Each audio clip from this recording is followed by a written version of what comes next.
Today is October 5th. What's in a name? Let's find out together as we study the book of Hosea.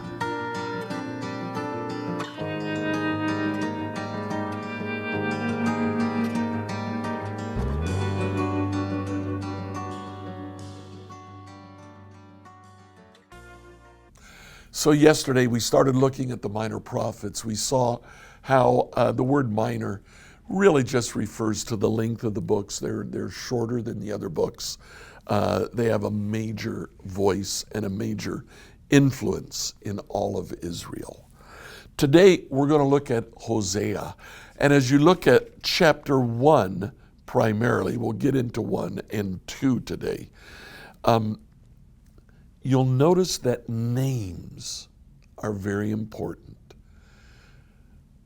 Hosea names his children with names that God has given him to communicate a message that God has given him. So let's start with Hosea's name. The name Hosea is simply a different form of the name Joshua. In the book of Numbers, chapter 13, verse 8, when the 12 spies were called out to go and scout out the promised land, Numbers 13, verse 8 says, from the tribe of Ephraim, Hosea, the son of Nun. And then in verse 16, these are the names of the men Moses sent out to explore the land. And Moses called Hosea, the son of Nun, by the name Joshua. It's actually a very slight difference in Hebrew. Hosea is a name that is repeated in the book of 2 Kings, chapter 15, verse 30.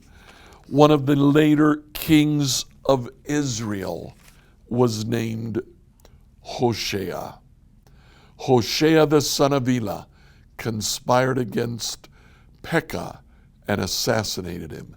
Then he began to rule over Israel in the 20th year of Jotham, son of Uzziah.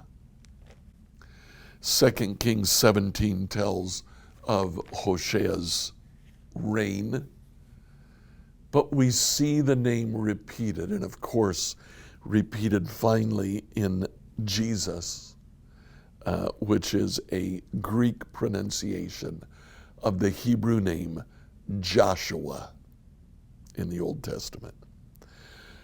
Hosea, Joshua, means God saves, God restores.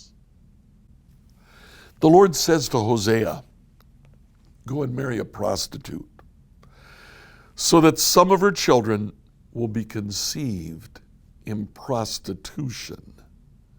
This will illustrate how Israel has acted like a prostitute by turning against the Lord and worshiping other gods.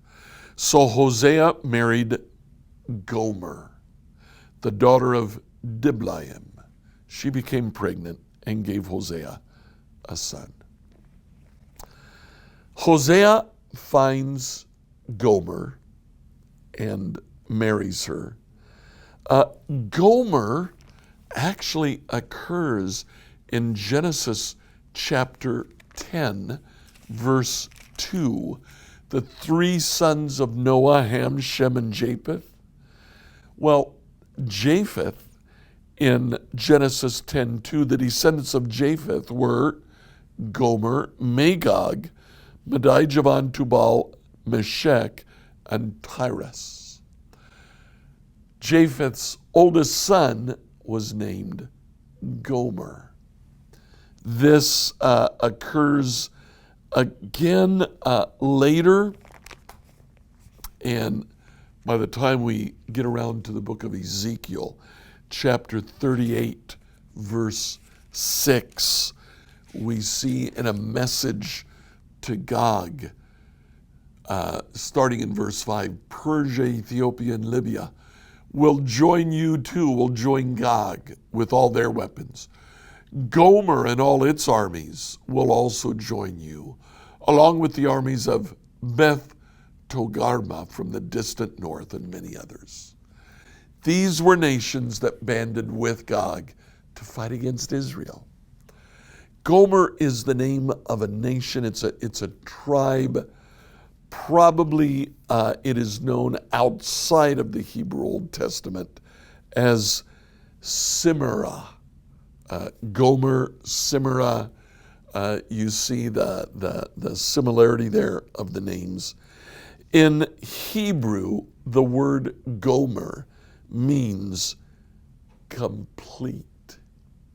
Now, her name is not particularly important for the story, other than the fact that when Hosea speaks, he speaks not only to Israel, the northern kingdom, but to Judah in the south as well, to the complete nation of Israel, northern kingdom and southern kingdom. So, Gomer becomes pregnant, bears Hosea a son.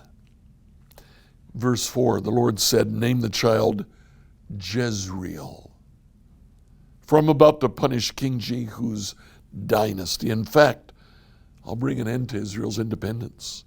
I'll break its military power in the Jezreel Valley.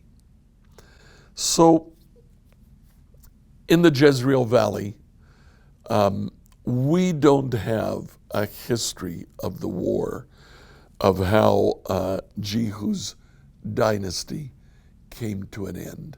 But it did come to an end, and very possibly it was due to a fight in the Jezreel Valley. The thing that stood out to me, do you know what city is located in the southeastern end of the Jezreel Valley? It's the city of Megiddo, which stands on a mountain known as Mount Megiddo, Megiddo, Armageddon. This is the site of the final battle.